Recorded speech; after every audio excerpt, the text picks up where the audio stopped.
Click করুন অ্যাপের bell আইকনে আর সাবস্ক্রাইব করুন এবিপি আনন্দ। সব সময় থাকুন খবরে। জোর রাজনৈতিক তরজার মধ্যেই মৃত বিজেপি কর্মী উলেন রায়ের দ্বিতীয়বার ময়নাতদন্তের নির্দেশ দিল জলপাইগুড়ি আদালত। বিচারকের নির্দেশ, মৃতের পরিবারের সদস্য ও 3 জন চিকিৎসকের উপস্থিতিতে ময়নাতদন্ত করতে হবে। গোটা প্রক্রিয়ার ভিডিওগ্রাফি করারও নির্দেশ দিয়েছে আদালত। ইতিমধ্যে সোমবার রাত 9:30 নাগাদ যে ময়নাতদন্ত হয়েছিল তার রিপোর্ট সামনে এসেছে। সেই রিপোর্টে বলা হয়েছে উলেন রায়ের মৃত্যু হয়েছে শটগানের গুলির আঘাতে। সবকটি গুলি ছোড়া হয়েছে একই দূরত্ব থেকে, যা 4 মিটারের কিছু বেশি। পাশাপাশি ময়নাতদন্তের রিপোর্টে আরও উল্লেখ করা হয়েছে মৃতের জামায় অনেকগুলি রক্তমাখা গোলাকৃতি ফুটো ছিল, সবই সামনের দিকে। কপালে, কাঁধে ও বুকে ক্ষতচিহ্ন মিলেছে। প্রায় সব ক্ষতচিহ্ন পরীক্ষা করে দেখা গেছে মাংসপেশিতে ছররা জাতীয় ধাতব জিনিস আটকে রয়েছে। রাজ্য পুলিশও দাবি করেছে বিজেপি কর্মী উলেনের মৃত্যু হয়েছে শটগানের গুলিতে। কে গুলি ছুঁড়ল তা নিয়ে শুরু হয়েছে রাজনৈতিক চর্চা। এরই মধ্যে বিজেপির অভিযোগ, সোমবার রাতের অন্ধকারে পুলিশ প্রশাসন জোর করে মৃতের ময়না তদন্ত করেছে। এই প্রেক্ষাপটে জলপাইগুড়ি আদালতে মৃতের ফের ময়না তদন্তের আবেদন জানান জলপাইগুড়ির বিজেপি সাংসদ জয়ন্ত রায়। সেই আবেদনের ভিত্তিতেই দ্বিতীয়বার ময়না তদন্তের নির্দেশ দিল জলপাইগুড়ি আদালত। উত্তরবঙ্গে যে মানুষটি কালকে পুলিশের গুলিতে মারা গেছে, আজকে তার সিআইডি তদন্ত হবে বলে, এটা হচ্ছে সর্বশ্রেষ্ঠ রসিকতা এই সরকারের।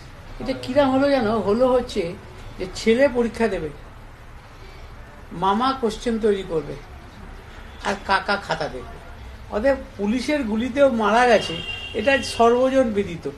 তারপরেও আজকে নতুন করে এই তদন্ত করবে, এই নাটক না করলে হতো না। যে লোকটি মারা গেছে উলেন রায়, পুলিশ পোস্টমর্টেম করেছে, তারা বলছে যে ছররার গুলি লেগেছে। এখন পুলিশ তো এই ধরনের বন্দুক ব্যবহার করে না, সুতরাং আদালতে গেলে ওরা যাক। পোস্টমর্টেম একটা মেডিকো লিগ্যাল প্রসেস, সেইভাবে পোস্টমর্টেম হয়েছে। এদিকে এরই মধ্যে আসরে নেমেছেন রাজ্যপালও। টুইট করে তিনি বলেছেন, জনস্বার্থে মুখ্য সচিব ও রাজ্য পুলিশের ডিজিকে 12 ডিসেম্বরের মধ্যে ডাকতে বাধ্য হচ্ছি। লাগাতার আমাকে কোনো কিছু জানানো হচ্ছে না এবং বিভিন্ন বিষয়ে অবহিতও করা হচ্ছে না, যা সংবিধান অনুযায়ী প্রশাসন চালানোর ব্যবস্থার সম্পূর্ণ পরিপন্থী। প্রথমত হচ্ছে রাজ্যপালের সাংবিধানিক ক্ষমতা নেই এরকম ভাবে ডিজি এবং চিফ সেক্রেটারিকে ডেকে ডেকে জিজ্ঞেস করার। উনি ইন্সপেক্টর নন। আমাদের সংবিধানের কোন জায়গাটাতে ক্ষমতাটা রয়েছে আমার রাজ্যপালের কাছে সেই প্রশ্নটা রইল। ডেলি প্রত্যেককে একটা করে কোশ্চেন করবে, উত্তর দেবে, এটা স্কিম অব দি কনস্টিটিউশন নয়। গভর্নরের তার সেটা যে স্কিম রয়েছে কনস্টিটিউশনটা, যে প্রভিশনটা রয়েছে, সেটা স্কিমের মধ্যে পড়ছে না। আজ তিনি রাজ্যপাল এবং এক একটা উনি সংবিধানের আধারে ধরছেন, তার জবাব ওনারা দিতে পারছেন না, তাই ব্যক্তিগত আক্রমণ করছেন।